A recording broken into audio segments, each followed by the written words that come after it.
akaipeleka hekaluni mwa Bwana, akamwambia Bwana, angalia hii barua ambayo imeandikiwa sisi, na wale wametuandikia wameshamaliza mataifa, wameshamaliza wafalme, na sasa wametujilia sisi.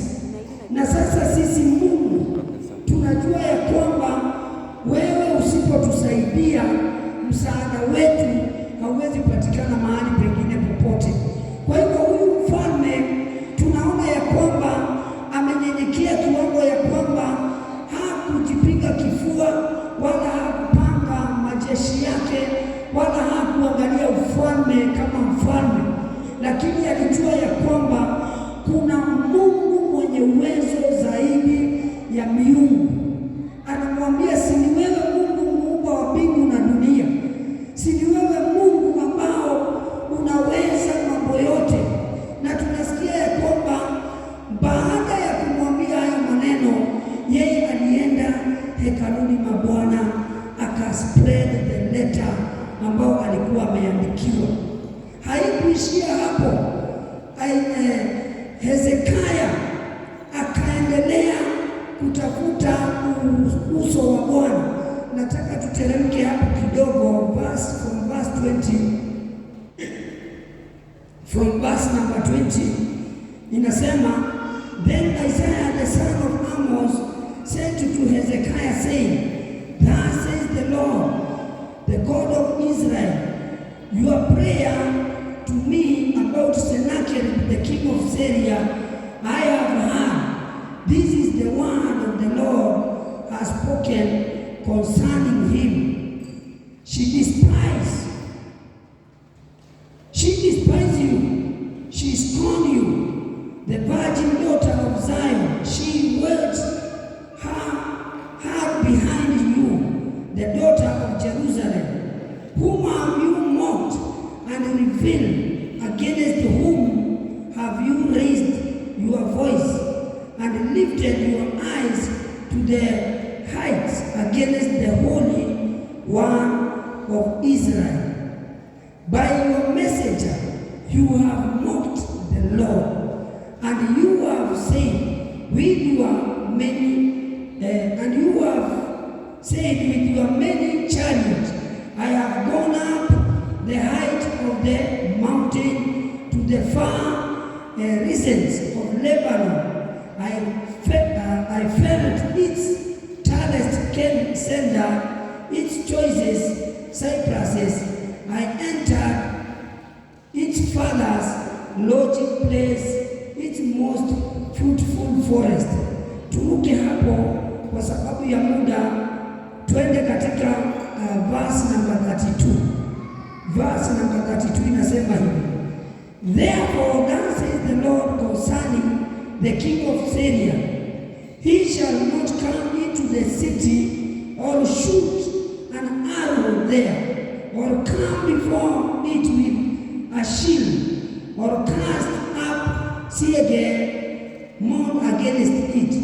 By the way that he came, by the same he shall return, and he shall not come into this city, declare the Lord. Verse 34.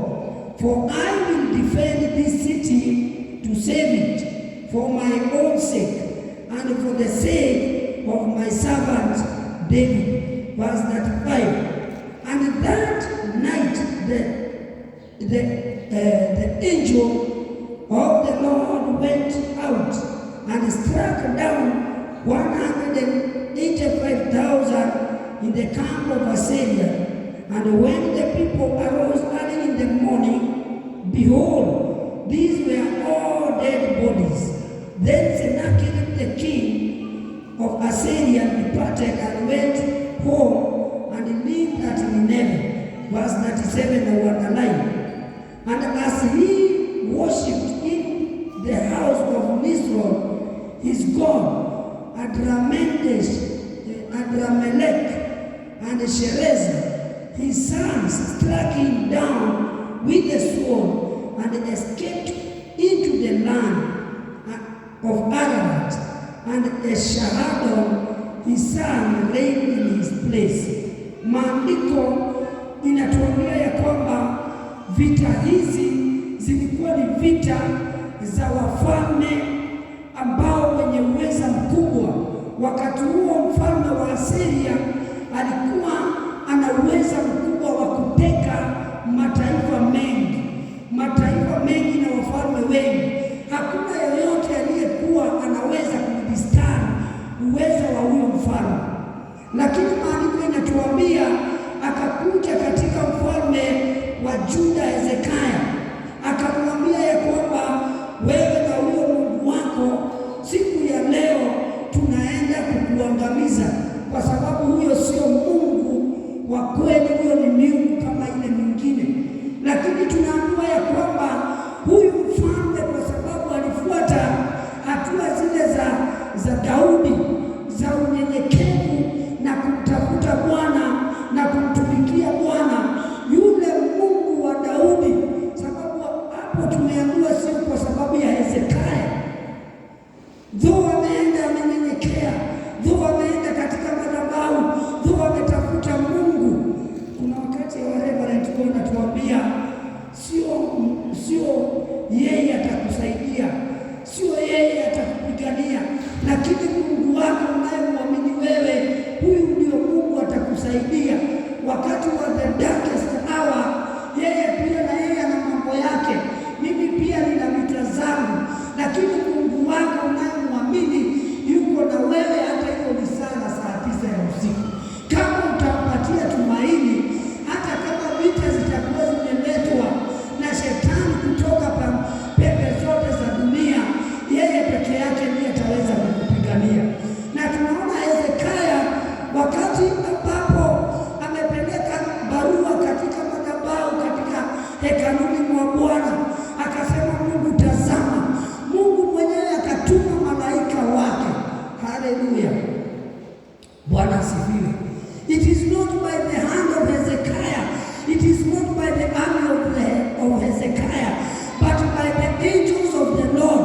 Tunaambiwa Mungu akaenda kwa kambi ya wale maadui, akawaangamiza wote, wakapatikana ni mizoga ama ni maiti tupu.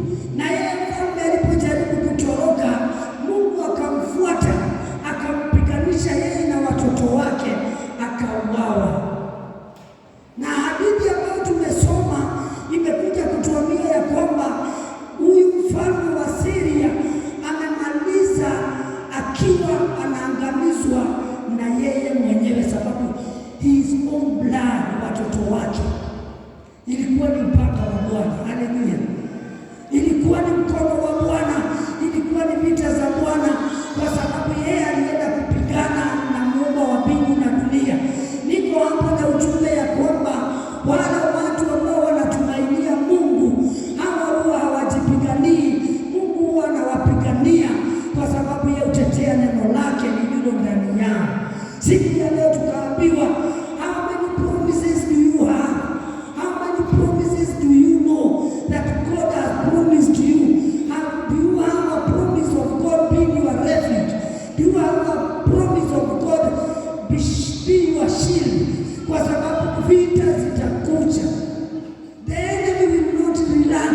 The enemy will come in a different dimension of war. But if you trust in the Lord and if you believe in the word of God, hata kama maadui watakuja, maandiko inasema watakuja kwa njia moja, lakini kwa njia 7 watatawanywa.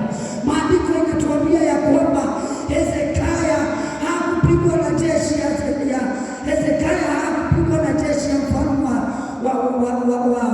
wa Shamu.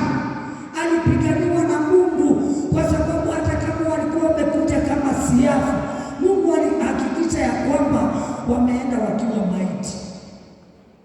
Acha nikwambie mpendwa, maisha tunayoishi, tunaishi maisha ya vita. Tunaishi maisha ambayo hatufai kuwa na wori ama inaitwa uoga, kwa sababu yule ambaye anatupigania yeye ni mkuu kuliko wafalme wa dunia hii. Yeye ni mkuu kuliko wachawi wa dunia hii. Hata kama utaishi mahali ambapo wachawi na waganga na warogi wamejaa, kama utamtumainia Mungu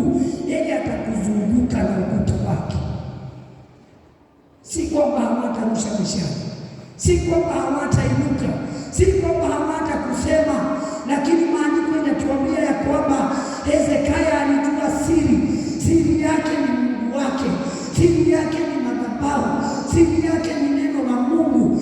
Akaenda akamwambia Mungu, hebu tazama, ni wewe wanadhihaki, wanasema ya kwamba hauna nguvu. Nikwambie, jaribu siku moja kuambia Bauza au Bauza ati hakuwezi. Hapo ni utatambua ya kwamba haiwandi machuma bure.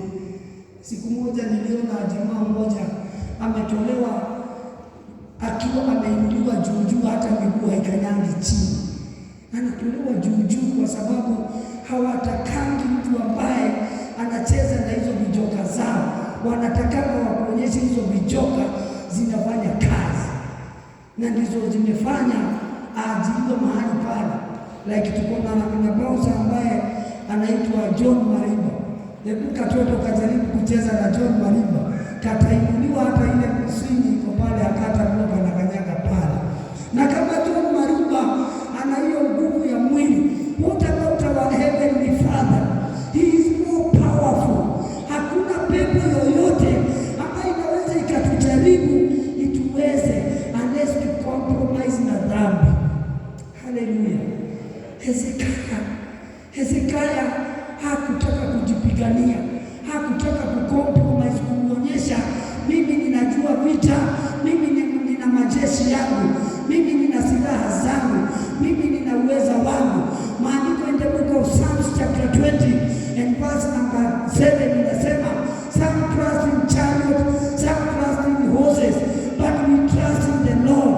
Wale ambao wanamtumainia Mungu wao, wale ambao wanamtumainia Jehova na uweza wake, hawawezi wakatishwa na farasi na waendeshaji farasi na nguvu za wachawi na nguvu za magonjwa, kwa sababu wako chini ya ahadi ya kwamba magonjwa ya Misri hiyo sio sehemu yao, ya kwamba mishale ya maadui hata ikitupwa haitawafikia. Watakuja maelfu upande wa kushoto, maelfu 10 upande wa kulia, lakini hawatawaabukia, kwa sababu Jehova aliyewaumba, ambaye ameshikilia mioyo yao, anawapenda. Je, kuna mtu anajua Jehova anampenda in the house of God? If you know Jehova love you, can you clap for him? If you know you are loved by Jehova, kama unajua Jehova anakupenda, hawezi akakuachilia uanguke mikononi mwa maadui, hawezi akakuachilia hata kama maisha unaweza ona yanakuendea mrama. Jua ya kwamba as long as uko katika mikono ya Jehova, hawa maadui wote wa ukosefu, hawa maadui wote wa magonjwa na maradhi, hawa maadui wote ambao dunia hii imejaa. Our sister ametuambia she was very sick. She was very sick in that dispensation of corona, but because she trusted in the Lord, today she is a living testimony. She is living to testify the Lord who is more than able than doctors and professors. I am here to tell you, one day I was very sick. I remained 1%. Wakati unaona mtu ana percentage 100, mimi nilikuwa nimebakisha 1. I was totally, hata wale walinipenda sana, walionileta dunia hii, hawakuamini ya kwamba ninaweza ishi. That was the day my body ilikuwa inatangazwa. Lakini nilipomtumainia Mungu, I believe ya kwamba ninaishi ili nikushuhudia kwamba utakapomgeukia Bwana. Ametuambia ya kwamba yeye alimgeukia Bwana, akamwambia Bwana, kumbuka, remember oh Lord. Wakati hata Hezekia ameenda na barua, amemwambia Bwana, hebu angalia. Haikuishia hapo. Maandiko inasema akagonjeka, na Isaya akatumwa, akaambiwa na Mungu, enda umwambie siku zake za kuishi zimeisha. Lakini Hezekia mtindo wake ulikuwa ni Jehova. Hezekia tumaini lake lilikuwa ni Jehova. Akapiga magoti kwa ukuta, akamwambia Jehova, kumbuka, wakati walileta barua ya kunidhihaki wewe, nilikukimbililia wewe. Jehova akasema, muongezee miaka ya kuishi. Je, mpendwa, kando na miaka ya kuishi kuishi hapa duniani.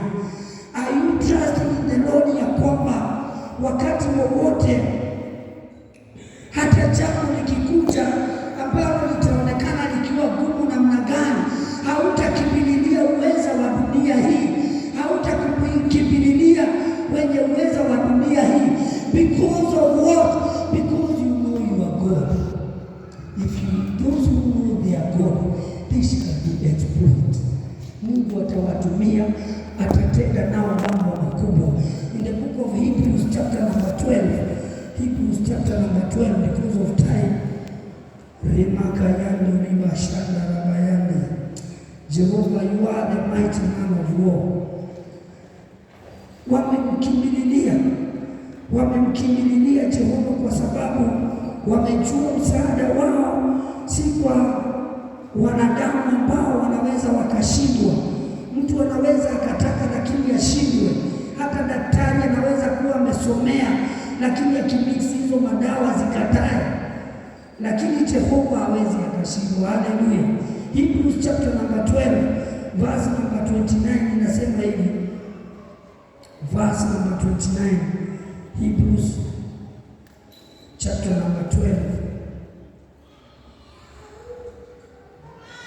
Wacha nisome verse number 28. Inasema hivi.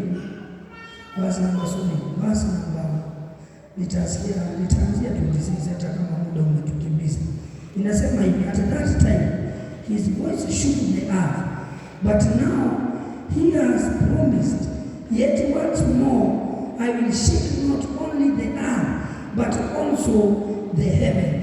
Verse 28, the faith yet once more indicate the removal of things that are shaken. That is, the things have been made in order that the things that cannot be shaken may remain. Therefore, let us be grateful for receiving a kingdom that cannot be shaken, and thus let us offer to God acceptable worship with reverence and awe, for our God is a consuming fire.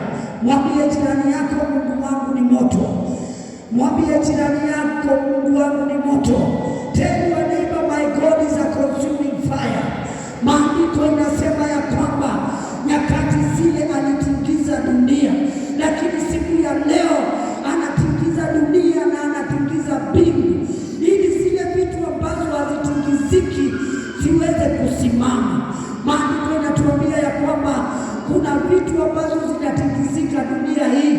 Wanadamu wenye uwezo utingizika, hata madawa yanatingizika.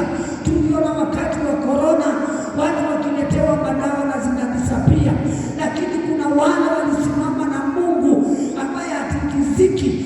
Hata magonjwa yalipowastrika haikuwaua, walipona na wakashuhudia, we have a God who cannot be shaken. Hata kama waliinukiwa na shida kwa sababu maskini ulikuja, walisimama wakasema, our God is a maker. Yeye ndiye mwenye silver na gold. It is just the process of time. Siku ya leo sina, lakini my tomorrow iko mikononi mwa Bwana. Nimekuja nitangazie mtu ya kwamba there is a great deliverance ambao Mungu anaenda kutukomboa, kiwango ya kwamba mambo yale yakitutingiza hayatatutingiza. Ambia jirani yako, mimi sitingiziki. Tell your neighbor, I cannot be shaken. Why cannot I not be shaken? Because I trust in my God, who is the creator of heaven and earth. He is the maker of every living thing.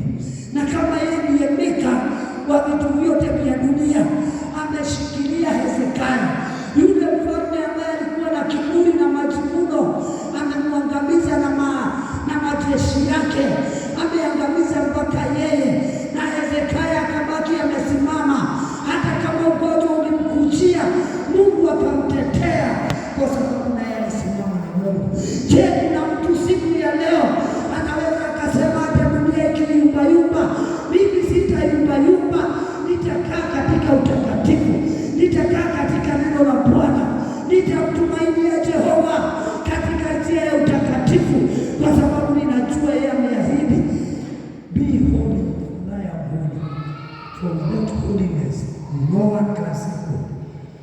Haleluya. Utakatifu utafanya kile ambacho haukufaa kuwa nacho uwe nacho. Mwambie jirani yako utakatifu. Mwambie jirani yako utakatifu. Maandiko inasema ya kwamba zile vitu za kutingizika zitatingizika. Huyu Hezekia hangetingizika.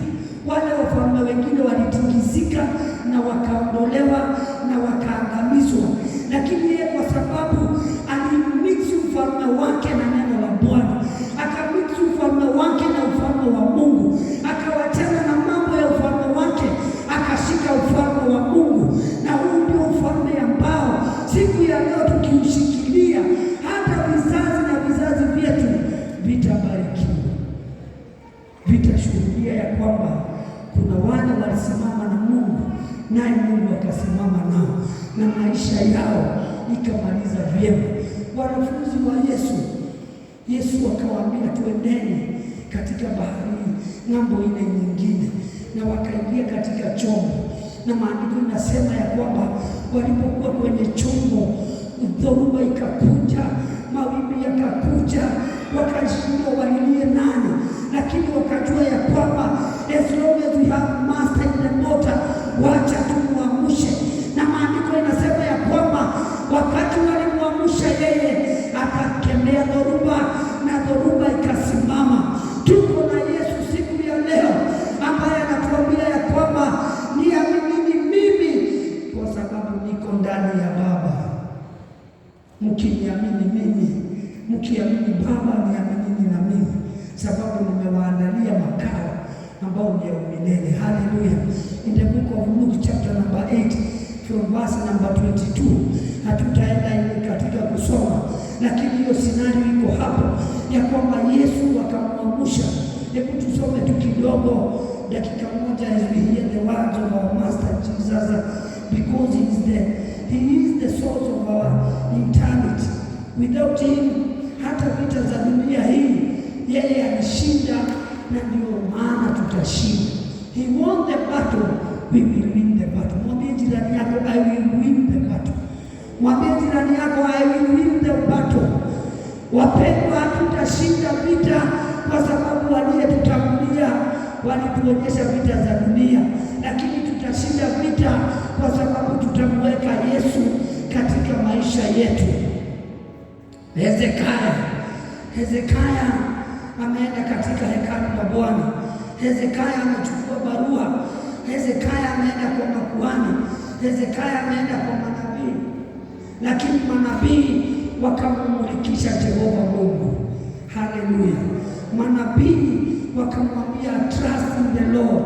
Mimi siku ya leo nitakwambia huyu Mungu, huyu Yesu aliyekuokoa, shikana na huyu Yesu ambaye habadiliki. He is yesterday, today and forever. He changes not. Vile aliwatendea wale, chapter number 8 verse number 22 kidogo tu, then we are going to stand and demonstrate the power of God in a few minutes by the grace of God. Inasema hivi, verse 22, chapter 8 verse 22, the book of Luke. Inasema one day he got into a boat with his disciples, and he said to them, let us go across the other side of the lake. So they set out, and as they sailed, he fell asleep. And nataka tuangalie tu maneno haya ya mwisho, verse 25.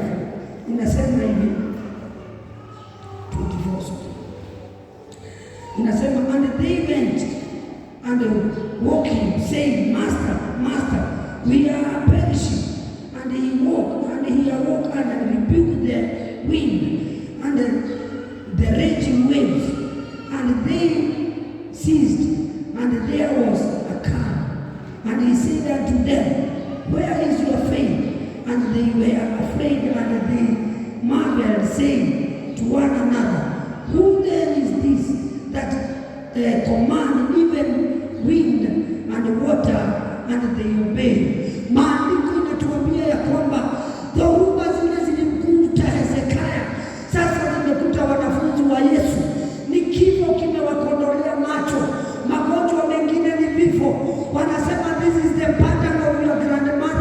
This is the pattern of your mother.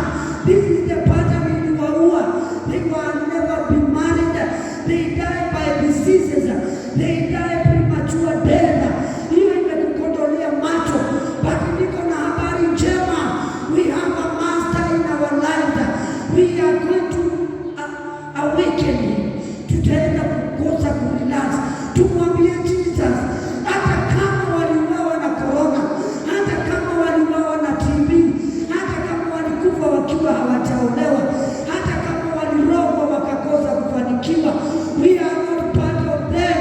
We are the part of the kingdom of you, the kingdom that cannot be shaken, the kingdom that will stand, and you are the King of Kings. How many believe in the King of Kings?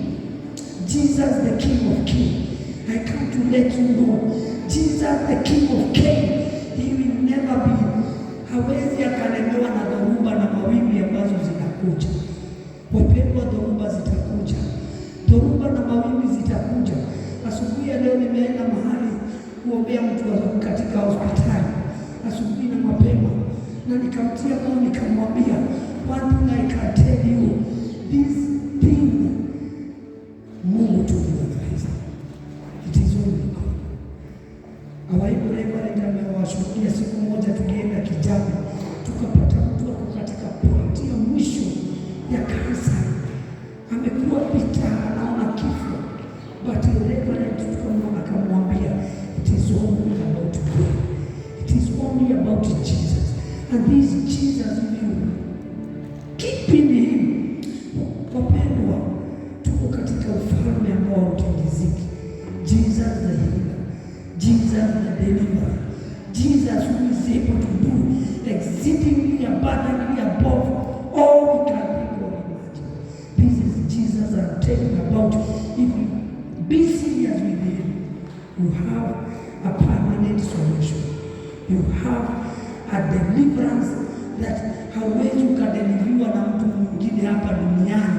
Awe atajiita mighty na mightiest, hawezi kama Yesu yuko ndani yako.